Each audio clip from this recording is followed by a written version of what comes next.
Hello there, I am That Bloke What Cooks. Today we are going to be making like a Mediterranean style chicken dish. If you are enjoying these videos, then please like and subscribe to our YouTube channel and give us a follow on Instagram. If you're not enjoying these videos, what are you doing here? So what we're going to do is this Mediterranean style chicken. It's going to involve, I'm going to use a leek. I'm going to use fresh tomatoes rather than a tin of chopped tomatoes. I have 6 medium-ish tomatoes. If you're going to use fresh tomatoes, which I would advise, it's going to taste nicer, use a very sharp knife, and otherwise you're just going to end up with a mushy mess and you might as well have used chopped tomatoes anyway.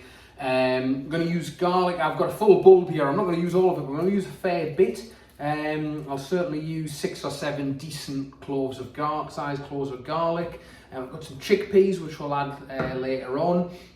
And I've got a handful of rosemary, decent spring rosemary, and a handful of thyme, which I'm going to chop up. This is fresh out of my garden. I'm very pretentious, as I mentioned earlier. You could use dried thyme, but add that to the recipe early. I'm using fresh herbs, so I'm going to add that a bit later once everything's cooked. So if you're following the recipe and you've only got dried herbs, you could use basil, I suppose, you could use thyme. If you're going to use dried herbs, add them at the beginning with the leeks and the garlic. Don't wait until the end, because you obviously need time for the herbs to rehydrate and the flavours to come out. If you're using fresh herbs, then we will add that later at the same time as the chicken, as this recipe, as per the instructions of this video. So first thing you need to do is to chop the leeks. I'm going to grate the garlic.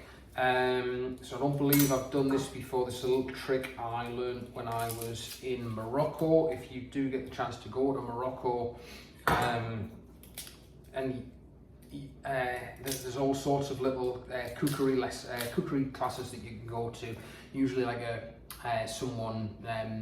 little old lady doing a little one in a back kitchen, which is what I was lucky enough to go to. She taught me a couple of things, and one of them was grating garlic. Now, so all you need to do with your garlic clove, rather than peel it all the way, just expose the end like this. Don't need to chop the top off. Get your grater on the small thingies and just grate it.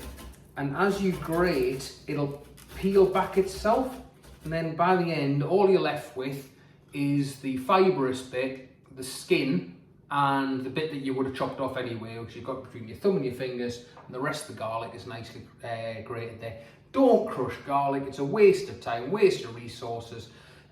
You never get a decent enough yield, and you end up with a garlic crush which is very difficult to clean.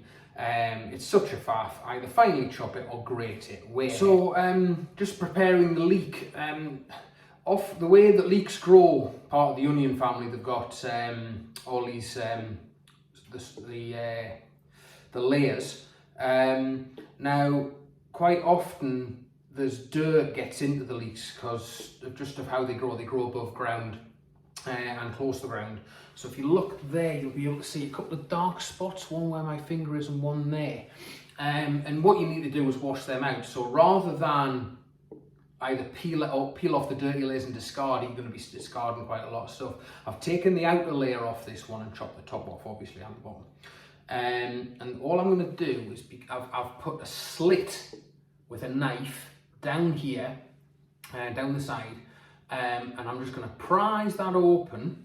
As you can see there, look, there's the dirt there. I'm going to prise that open and just hold it upside down and run a tap under it, cold water, and just prise it open there and prise it open at the back and get it nice and clean. In fact, that looks quite deep in there, so I'm going to get the knife and I'm going to make another slit there, like that. And then what I'm going to do, because this is quite a thick one, I'm going to slice it down the middle and then chop it. Okay, so our leeks are on the hob behind us with some butter. Put a big knob of butter in there. You can use oil if you want. but we just want those leeks to slowly, you don't really want to fry them, you just want to sweat them. But I've changed the camera angle slightly just for the chopping of the tomatoes. Like I said, you need a sharp knife. It's always a good idea to keep your knives nice and sharp. As my mother says, you were more likely to cut yourself with a sharp knife. Sorry, you're more likely to cut yourself with a blunt knife than you are with a sharp knife. To a certain extent, she's correct. What that means is that you're more likely to slip when you're using a blunt knife because it won't cut through whatever you're cutting through. So slice your tomatoes in half. I've not done a very good job, and then where the stalk came out, there's a hard bit. So all I've done there is I have sliced that way and then that way and taken a triangle shaped wedge out of the top and taken the hard bit out. And then I'm just going to slice it like you would slice an onion, I suppose. So I'm going to slice one way, making sure I've gone all the way through. And this is where the benefit of a sharp knife comes in. With a blunter knife, you'd be pushing too hard and just squashing the tomato. And then also, when you slice across the way with a blunter knife, everything would just mush up. And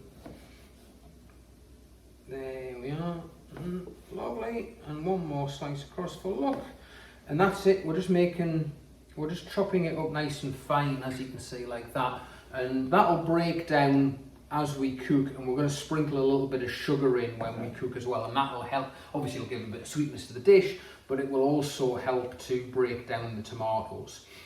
So we're going to do that with all the tomatoes. I won't bore you with making you sit through and watch all of that. Okay, so we have come across to the hob for the remainder of the recipe. As you can see, we've got our leeks that are sweating quite nicely in there. So this is a relatively low heat, enough to get the butter bubbling slightly, but not so much as anything sticking to the bottom of the pan there, look. We're going to put a good twist of salt,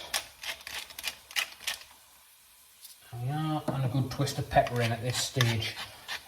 Don't scrimp with the pepper, a really good twist. There we are. Give that a mix in, and then we'll add the garlic. So you want to add the garlic when the leeks are starting to just soften. So they're starting to lose their shape a little bit. I'll add the garlic now. Like I said before, that's about 7 or 8 cloves of garlic grated. Give that a mix in. Again, if you've got your heat on too high, you'll be able to tell if there's anything sticking to the bottom of the pan. But if anything's going to stick to the bottom of the pan and burn now, it's the garlic.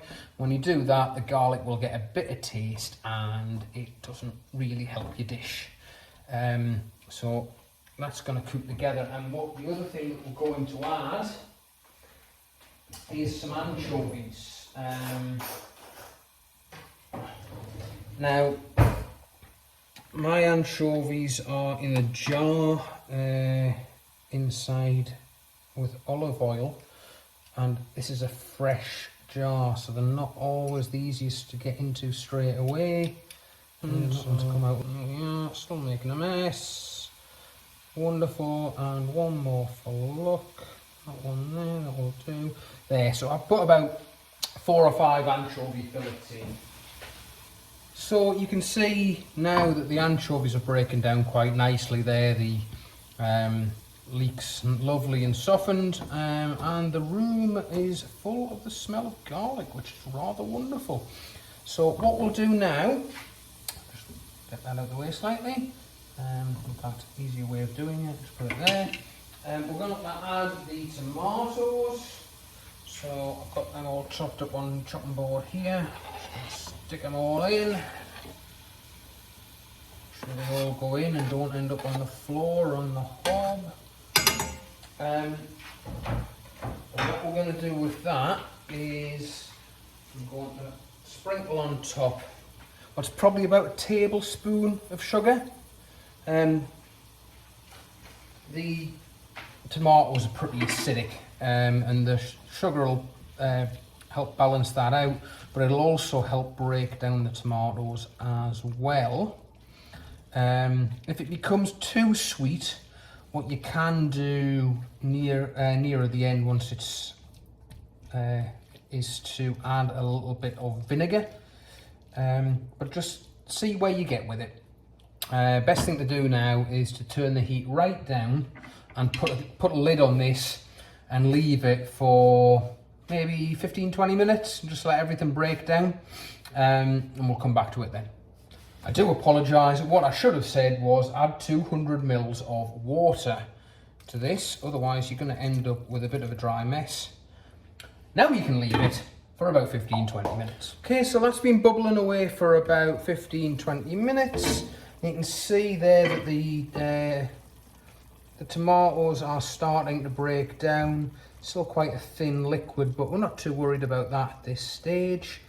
We're going to do a quick taste test just to see where we're at, so carefully don't burn yourself. That's not too bad. Personally, I think it needs a little bit more salt and pepper, so I'm going to add that. But also I have some boned and skinned chicken thighs. Don't trim the fat off, that's where the flavour is, and the fat off this will render in. Now, what we're doing it here, similar idea if you've seen the chicken curry recipe, is that we want the chicken to soak up the flavour, and the chicken takes less time to cook than things like the leeks. So poach the chicken in your sauce. Put that in there like that, and then add your herbs. So like I said before, I have some, that's my chopped up rosemary and thyme. Add them in there. Yeah. And I've drained the water off the chickpeas here. We're just going to chuck them in as well. Just distribute it around a little bit. And then I'm going to add another twist of salt and pepper into there. And again, that you want to leave that for a good 15-20 minutes. What I should have mentioned at the start of the recipe is we're going to add some Parmesan cheese to this as well. 1 for flavour, 2 to help thicken the sauce up. But we're not going to do that quite yet. We'll come back to that in about 15-20 minutes. So that's 20 minutes since we put the chicken and the herbs in. That's cooking away nicely. So what we're going to do now, we've got here about 100 grams of grated Parmesan cheese. We're just going to sprinkle that over the top, and that's going to melt in, help thicken and flavour the sauce. And what I'll do is I'll probably leave the top off this now, just to so some of the liquid can evaporate as well, and that'll help thicken the sauce. So chicken's mostly cooked, but there we are. So what we'll do is we'll leave that, like I said, for, well, as long as it takes really. You can leave this until we might turn up the heat a little bit more, and let it reduce a little bit. And to serve this, you could probably serve this, you can serve it with a bit of pasta if you wanted. Preferably you would serve it with some couscous. What I'm going to do is I'm going to serve it with some crusty bread. So I've got some sourdough in the last grocery shop, and I'm going to serve it with that.